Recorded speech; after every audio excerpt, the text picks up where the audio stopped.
മഹാഭാരത കഥകളുടെ മറ്റൊരധ്യായത്തിലേക്ക് ഏവർക്കും സ്വാഗതം. 12ാമത്തെ പർവമായ ശാന്തി പർവത്തിലെ കഥകളാണ് നമ്മൾ കേട്ടുകൊണ്ടിരിക്കുന്നത്. അങ്ങനെയിരിക്കെ ഒരു ദിവസം യുധിഷ്ഠിര മഹാരാജാവ് സദസ്സിൽ വച്ച് ശ്രീകൃഷ്ണ ഭഗവാനെ വളരെ ഭക്തിയോടുകൂടി സ്തുതിച്ചു.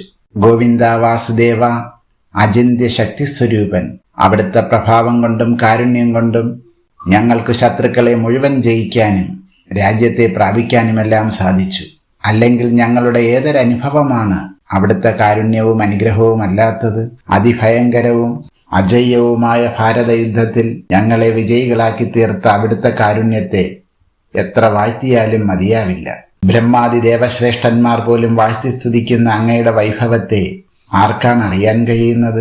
ചരണദാസന്മാരായ ഞങ്ങളിലുള്ള കാരുണ്യം കൊണ്ട് അവിടുന്ന് പാണ്ഡവർക്ക് വേണ്ടി എന്തും ചെയ്യുന്നു. അങ്ങനെയുള്ള അവിടുത്തെ കാരുണ്യം ഞങ്ങളിൽ ഇല്ലായിരുന്നുവെങ്കിൽ പാണ്ഡവരെന്ന പേര് പോലും ഇതിനു മുമ്പ് തന്നെ ലോകത്തിൽ ഇല്ലാതാകുമായിരുന്നു. ദേവന്മാർക്ക് പോലും ആരാധ്യനും യോഗികളുടെയും ഋഷികളുടെയും ഹൃദയാന്തർവാസിയുമായ അവിടുത്തെ അനുഗ്രഹത്തിന് പാത്രമായതിനാൽ ധന്യനായി. ഇങ്ങനെ പറഞ്ഞ ശേഷം 100 നാമങ്ങളെ കൊണ്ട് പ്രത്യേകം സ്തുതിക്കുകയും ചെയ്തു.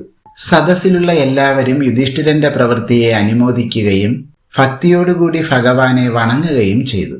അനന്തരം സർവസമ്പൽ സമൃദ്ധവും ദാസീദാസയുക്തവുമായ ദുര്യോധനഗ്രഹം ഭീമസേനനും ദുശാസനഗ്രഹം അർജുനനും യുധിഷ്ഠിര മഹാരാജാവ് കൽപ്പിച്ചു കൊടുത്തു. ദുർമർഷണന്റെ ഗ്രഹത്തെ നകുലനും കൊടുത്തു. മറ്റുള്ളവർക്കെല്ലാം അനുയോജ്യമായ ഗ്രഹങ്ങളെ കൊടുത്തു. കൃപാചാര്യനെ പ്രത്യേകമായി പൂജിക്കുകയും അദ്ദേഹത്തിന് അഭീഷ്ടങ്ങളായ എല്ലാ പദാർത്ഥങ്ങളെയും കൊടുക്കുകയും ചെയ്തു. അതുപോലെ ദ്രവ്യം, വസ്ത്രം, അന്നം തുടങ്ങിയ എല്ലാ പദാർത്ഥങ്ങളെ കൊണ്ടും ധൃതരാഷ്ട്രൻ മുതൽ ഇങ്ങോട്ടുള്ള എല്ലാവരെയും യുധിഷ്ഠിരൻ അർഹത പോലെ പൂജിക്കുകയും സന്തോഷിപ്പിക്കുകയും ചെയ്തു. രാജ്യത്തുള്ള എല്ലാവരും യുധിഷ്ഠിരനെ അനുമോദിക്കുകയും അദ്ദേഹത്തിന്റെ ഭരണത്തെ വളരെയധികം ശ്ലാഘിക്കുകയും ചെയ്തു. കൗരവരുടെ വിരഹത്തെ തന്നെ പ്രായേണ എല്ലാവരും മറന്നതുപോലെയായി. അങ്ങനെ എല്ലാവരും സന്തോഷഭരിതന്മാരും ചാരിതാർത്ഥന്മാരുമായി ദിവസങ്ങൾ നീങ്ങിക്കൊണ്ടിരിക്കുമ്പോൾ ഒരു ദിവസം യുധിഷ്ഠിര മഹാരാജാവ് ഭഗവാനോട് എന്തോ ചില കാര്യങ്ങൾ സംസാരിച്ചു കൊണ്ടിരിക്കെ ഭഗവാൻ പെട്ടെന്ന് ധ്യാനമഗ്നനായി. ഇന്ദ്രിയങ്ങളും പ്രാണനും മനസ്സും ബുദ്ധിയുമെല്ലാം അടങ്ങി നിശ്ചലനായിരിക്കുന്ന ഭഗവാനെ കണ്ട പാണ്ഡവർ എന്തുകൊണ്ടാണ് പെട്ടെന്ന് ഭഗവാൻ ധ്യാനമഗ്നനായതെന്നറിയാതെ പരിഭ്രമിച്ചു. അല്പസമയം കഴിഞ്ഞപ്പോൾ സമാധിഭാവത്തിൽ നിന്നുണർന്ന ഭഗവാനോട് എന്താണ് പെട്ടെന്ന് സംഭവിച്ചതെന്ന് ചോദിച്ചു. അപ്പോൾ ഭഗവാൻ മറുപടി പറയുകയാണ്, യുധിഷ്ഠിര, ഉത്തരായണത്തെയും പ്രതീക്ഷിച്ചുകൊണ്ട് ശരശയിൽ കിടക്കുന്ന നിങ്ങളെ പിതാമഹനായ ഭീഷ്മൻ എന്നെ ധ്യാനിക്കാൻ തുടങ്ങി. അപ്പോൾ എനിക്കും മനസ്സുകൊണ്ട് അവിടേക്ക് പോകേണ്ടി വന്നു. അതാണ് ഈ ശരീരത്തിൽ കർണങ്ങൾ അടങ്ങിയതായി കണ്ടത്. 23 ദിവസം ഇടവിടാതെ ഭാർഗവരാമനോട് യുദ്ധം ചെയ്ത് അദ്ദേഹത്തെ ജയിച്ച, കാശിരാജ്യത്തിൽ വച്ച് ഏകരഥനായി എല്ലാ രാജാക്കന്മാരെയും വിജയിച്ച് അജയ്യ യോദ്ധാവും അപ്രമേയ പ്രഭാവശാലിയുമാണ് ഭീഷ്മൻ. ത്രികാലങ്ങളിലെയും സംഗതികളെ മുഴുവൻ കാണുന്ന ജ്ഞാനദൃഷ്ടി അദ്ദേഹത്തിനുണ്ട്. യോഗപ്രഭാവം കൊണ്ട് സ്വച്ഛന്ത മൃത്യുവുമാണ്. അദ്ദേഹമായിരുന്നു ഈ കൗരവ വംശത്തിലെ ദീപം. അത് കെട്ടടങ്ങാൻ പോവുകയാണ്. ഗംഗാപുത്രൻ അറിയാത്തതായി ഒന്നും തന്നെയില്ല. അങ്ങേക്കും അറിയേണ്ട സംഗതികളെ ചോദിച്ച് മനസ്സിലാക്കേണ്ട സമയമായി. അദ്ദേഹം ശരീരം വിട്ടുകഴിഞ്ഞാൽ പിന്നെ ഇതുപോലെ ഉപദേശിക്കുന്നവരായി മറ്റാരും ലോകത്തിലില്ല. അതിനാൽ അങ്ങും താമസിക്കാതെ പോയി അദ്ദേഹത്തെ കാണേണ്ടതാണ് എന്നിങ്ങനെ ഭഗവാൻ പറഞ്ഞ് അവസാനിപ്പിച്ചപ്പോൾ ഭീഷ്മ പിതാമഹന്റെ സ്ഥിതിയെ ഓർത്ത് യുധിഷ്ഠിരന്റെ കണ്ണുകളിൽ കണ്ണുനീർ നിറഞ്ഞു. കണ്ണു തുടച്ചുകൊണ്ട് അദ്ദേഹം ഭഗവാനോട് പറഞ്ഞു, ഭഗവാനെ വാസുദേവ, അവിടുന്ന് പറഞ്ഞതൊക്കെ ശരിയാണ്. പിതാമഹന്റെ പ്രഭാവം വളരെ വലുതാണ്. ഞങ്ങൾക്കത് വേണ്ടതുപോലെ അറിയാൻ കഴിഞ്ഞിട്ടില്ല.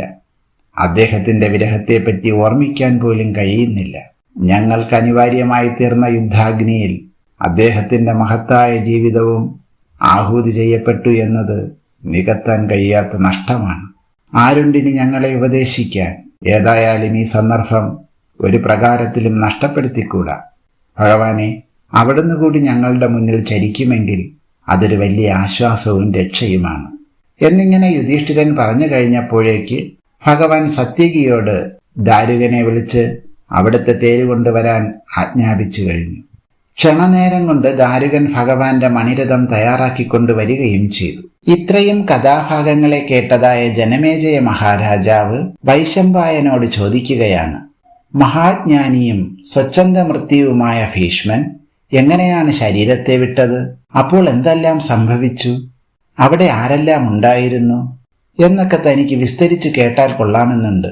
ജനമേജയ മഹാരാജാവിന്റെ ഇപ്രകാരമുള്ള ചോദ്യത്തെ കേട്ട വൈശമ്പായന മഹർഷി പറയാൻ തുടങ്ങി. മഹാരാജാവേ, അങ്ങ് ശ്രദ്ധയോടുകൂടി കേൾക്കൂ, ഞാൻ വിസ്തരിച്ചു പറയാം.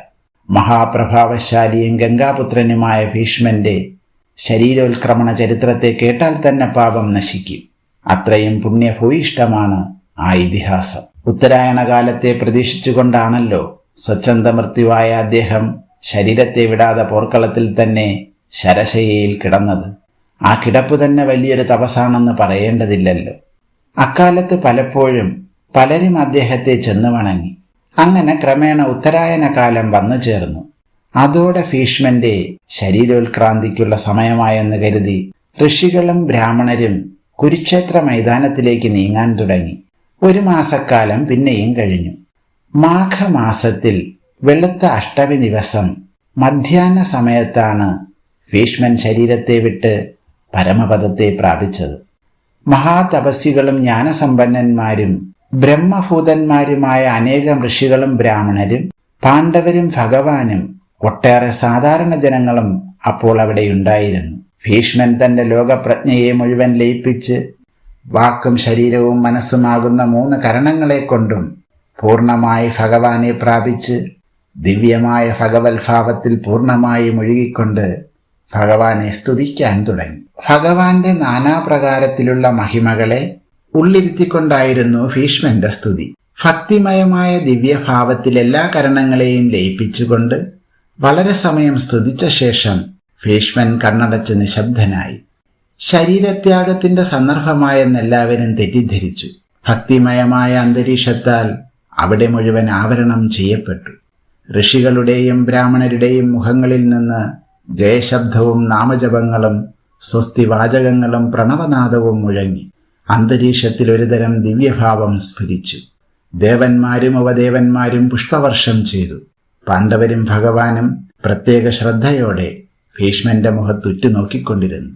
അങ്ങനെ കോലാഹലങ്ങൾക്കിടയിൽ ഭീഷ്മൻ പെട്ടെന്ന് കണ്ണു തുറന്നു. അഭൗമമായ ഒരു ദിവ്യ ജ്യോതിസ് അദ്ദേഹത്തിന്റെ മുഖത്തും പരിസരങ്ങളിലും മിന്നിത്തിളങ്ങാൻ തുടങ്ങി. സർവജനങ്ങളും അഞ്ജലിബദ്ധരായി. പെട്ടെന്ന് ഭീഷ്മന്റെ വാഗീന്ദ്രിയം മുഖരിതമായി. ഭീഷ്മ സ്തവരാജൻ എന്ന പ്രസിദ്ധമായ സ്തോത്രരത്നം കൊണ്ട് അദ്ദേഹം ശ്രീകൃഷ്ണ ഭഗവാന്റെ മുഖത്ത് ദൃഷ്ടിയുറപ്പിച്ചുകൊണ്ട് പരമചൈതന്യത്തെ സ്തുതിക്കാൻ തുടങ്ങി. സ്തുതിച്ച് ദിവ്യചൈതന്യ സ്വരൂപിയായ ഭഗവാനിൽ തന്മയീഭാവത്തെ പ്രാപിച്ച ഭീഷ്മനിൽ ബ്രഹ്മസ്വരൂപിയായ ശ്രീകൃഷ്ണ ഭഗവാൻ പരമവും അദ്വൈതവുമായ ജ്ഞാനത്തെ പ്രകാശിപ്പിച്ചു. അദ്ദേഹം ഭഗവാനെ അകത്തും പുറത്തും കണ്ടുകൊണ്ട് ശരീരത്തെയും പ്രപഞ്ചത്തെയും വിട്ട് പരമപദത്തെ പ്രാപിച്ചു. ഋഷികളും ബ്രാഹ്മണരും ഭഗവാനെയും ഭീഷ്മനെയും സ്തുതിച്ചു. ഭഗവാൻ പാണ്ഡവരോടുകൂടി ഹസ്തിനാപുരത്തിലേക്ക് മടങ്ങുകയും ചെയ്തു.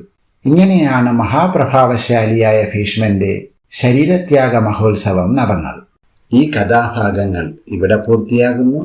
ബാക്കി കഥകൾ അടുത്ത ഭാഗത്തിൽ കേൾക്കാം. നന്ദി.